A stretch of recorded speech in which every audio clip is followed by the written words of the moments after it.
Red Gabs needed some wings. Remember those 6 sets of wings we bought from Curtis for 6 diamonds total? She paid us 10 diamond blocks. I think we should show these off to Curtis. Yeah, this'll do.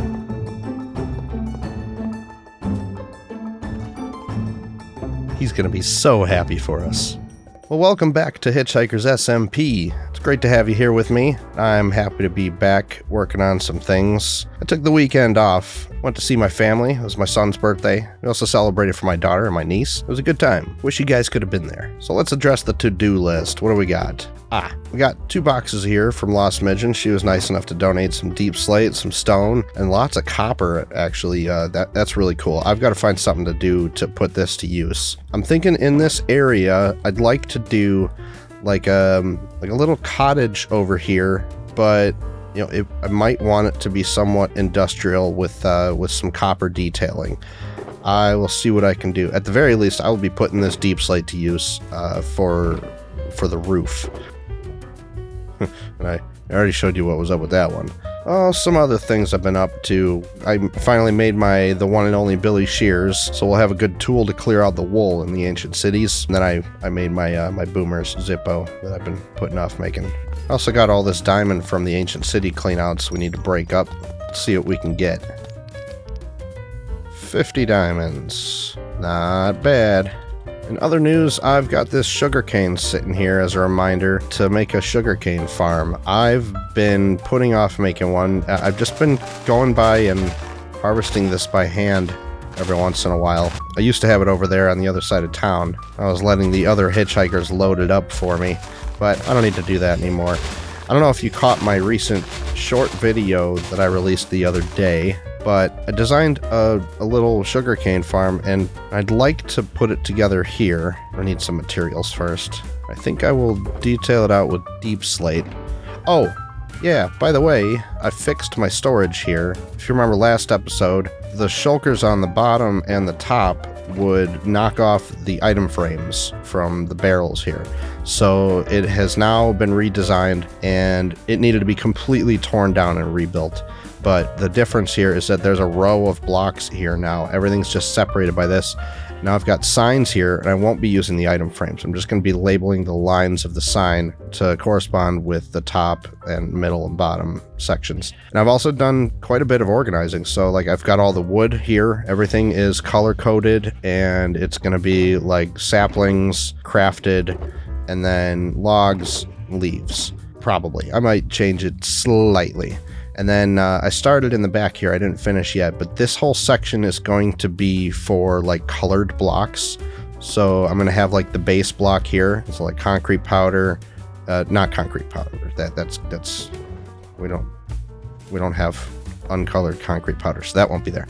Well, same with concrete. Whatever. I'll find something different to put in these slots. But you know, for instance, glass panes. Those will be going there. Maybe I'll make this tinted glass and something else right there. And then over on the other side, we've got carpet, wool, terracotta, and glazed terracotta. And that's going to go all the way down to the end there. I'll be filling in the rest of this as we go. I still have about half a chest here with a bunch of junk to figure out. It's not exactly exciting work, so I'm not rushing on it. So anyway, let's grab some deep slate for this project and get to work over here. I think I'll just put it right over here. It's pretty small. I can move it later if I hate it. I think I'm going to make this underground just slightly. Chest right there. Put some hoppers into that. That'll get covered with mud blocks. Now, something I didn't really make clear in the short that I was doing is that mud blocks are the crux of this whole thing. So those will suck items through them into hoppers because they are not a full block tall. If you look here, I might have 3. You can see that lime green number in the top, 66.875. So what that changes with sugarcane farms is that you no longer have to create like water streams or minecart pickup systems and stuff like that. You could just make a box, waterlog some stair blocks, glass it in, Pop in some observers and pistons, and you're good to go. Cool. Yeah, now we don't have to pick up a hand anymore. You know, I don't go through a lot of rockets. That's really all this is for. You know, the occasional paper here and there. But I'm extremely conservative with my rockets. The secret is knowing how to use them. First of all, it's knowing how to take off. You never want to start straight up, because look at how high I got. I got up to 105 blocks. If we take it at more of a, I think the perfect angle is 55 degrees up. That's hard to do. Basically, just go at like a 45-degree-ish angle, and you'll see that I'm getting up now over, I got 145 blocks on that one. The next thing to know is how to glide. And gliding, you want to do that at about 2 degrees. I think it's negative 2 degrees, actually. At least when you're in the overworld, it's super easy to get pretty much right there. If you look at my pitch right now, I'm at -4. You can see that on the left there. It says pitch -4, about halfway down on the left in cyan. Now, the way I knew how to do that is if you look off in the distance, there's this white area of the sky and then this blue area. You want to aim right where they meet. If you look now, you can see I'm at -4.6 on my angle, on my pitch. Oh, there's another trick for you there. As long as you haven't landed in water, like touched a block, you can even swim, you can rocket right back out of the water. Alright, so now I can probably afford to make a good amount of rockets, stock up on them. Alright. You know, something I've been putting off is making my own portal. I think I want to put a portal right back here. I don't think I want to go with the conventional shape. I think maybe we'll do like that. Okay, yeah. And then... Now, I know what you're thinking. Gort, you're an idiot. That will not work. And usually you would be right. But behold, I'm not stupid. We've got custom-shaped nether portals from vanillatweaks.net. You can get it too. Oh no, we don't want to be down here. Let's blow up some bedrock.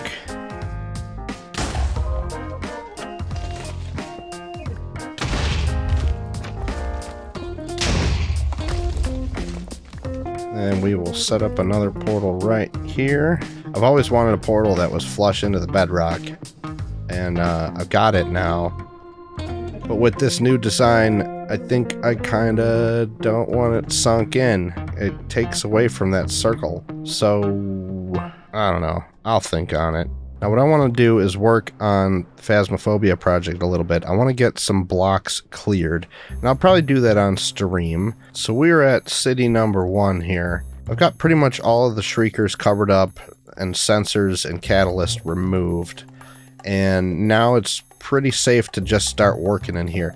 And so I'd like to get started first on clearing out these structures. So we've got a nice clean slate to work from. If you didn't notice, this structure has a pretty diverse block palette. I'm going to need somewhere to put the stuff. So I think right up here by the altar, I'm just going to put up a temporary automatic sorter.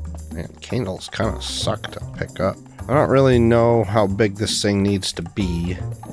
I'm just kind of taking a guess at it.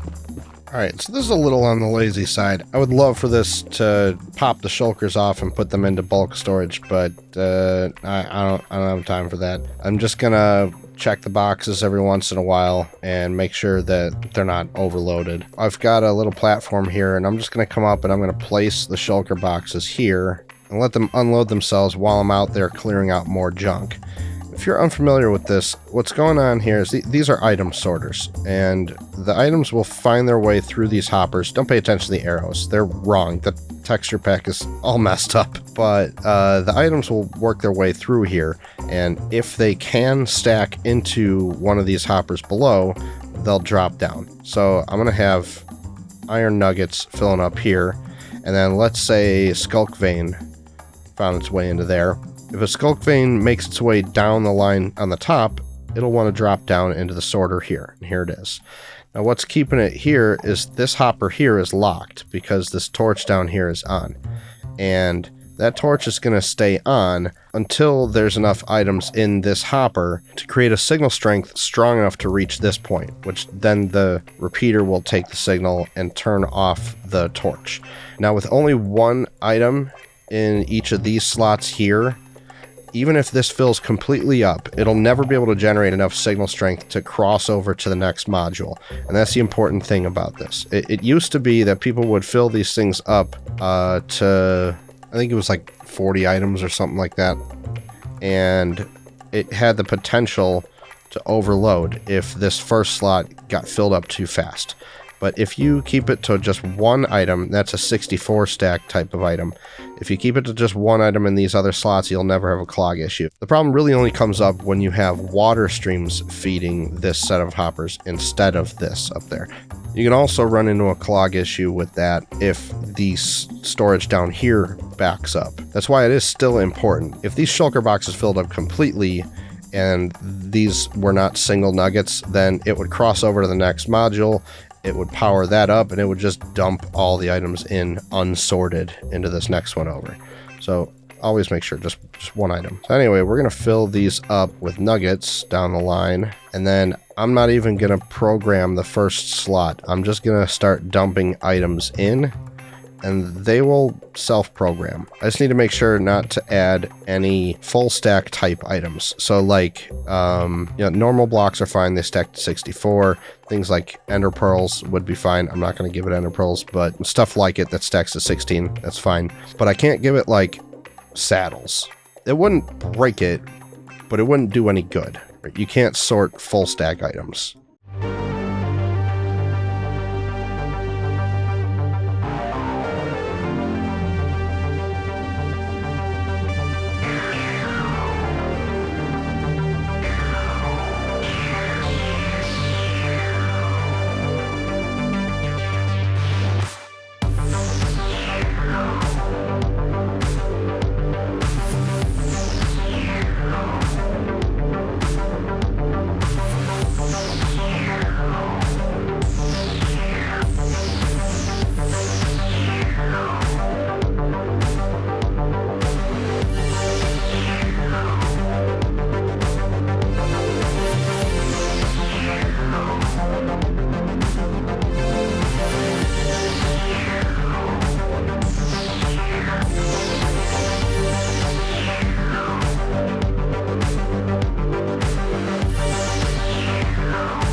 I started with these 12 sorters here, and I added like one or two more. I've got 40 sorters now, and that's not even all of it. There's still some random stuff in here. There's so many items in here. This is ridiculous. It's fine. It's fine. It's fine. So this was painful.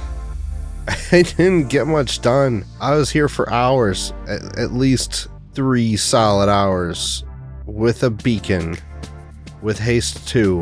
Oh, by the way, if you're not using gold for your portable beacon, you need to, because gold tears up way faster than iron. Even with the beacon, deep slate is just the worst. You know, like this tears right up, this tears right up, but deep slate stares you in the face and laughs at you. I'm noticing now that I did not put efficiency on my shears. Oh, I hate myself. Yeah, I mean, that wouldn't have helped with the deep slate, but look at this. This is what I was doing for stacks and stacks and stacks of wool. Efficiency would have been super duper cool. You know, even if they were faster though, the durability is a joke. If these things are the dedicated tool for a lot of blocks, they should have serious durability. But yeah, this place is looking really promising. I might want to tear down some of this hill right here. I may even need to drop the floor some more. I'm really not sure how I need to do stuff yet. I think I'll be doing some tinkering coming up here, and I can use your help on that actually. I'll be doing some more streams for tearing this stuff down, but at the same time, I would love to have your input on any ideas that you've got for the game. The main gist of how it's going to operate is it's going to use skulk sensors and other redstone stuff to just detect player actions. And it'll send those signals to the game, so the game will be able to respond by doing things like, I don't know, maybe turn the lights on and off, maybe it can lock some doors, launch items across the room, and then, of course, spawn the warden in. Sneaky ceiling shrieker. But anyway, guys, that's going to do it for me. If you enjoyed the video, don't forget to click the like button. It really, really helps the channel out. And don't forget to hit the notification bell to join in for streams. I love you, love you, love you guys, and I will see you next time on Hitchhikers SMP. This is Gort, signing out.